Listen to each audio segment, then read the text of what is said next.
Ito ang isa sa mga mangga na ginawa namin ng branch training at pruning. Inihahanda para sa pagkaroon ito ng mga bulaklak at bunga. At ito ay galing lamang sa mga buto na gusto naming papungahin sa maiksing panahon. At ganito na ang kanyang resulta. Ganito po ang nangyayari sa mga punong prutas po natin. Ito po ay puno ng mangga na ginawan po namin ng branch training. Inihahanda namin para sa pagkaroon ito ng mga bunga. Ito po ay hindi grafted, bagkus ito po ay pinatubo lamang sa mga buto o seedlings. Natubo ko ito kahit marami tayong mga grafted at prototype na mga mangga dahil gusto kong subukan na pabungahin ito sa maikling panahon. Yun nga yung kinalabasan, nagkabulaklak yung mangga po natin na kahit ito ay tinanim lamang sa mga buto. Ito ay may edad na 3 taong gulang. Ang ginawa ko lamang dito ay dinugtong at ginawang double rootstock.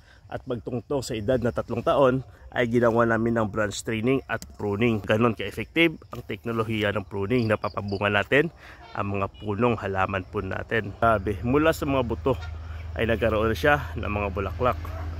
Ang bata pa.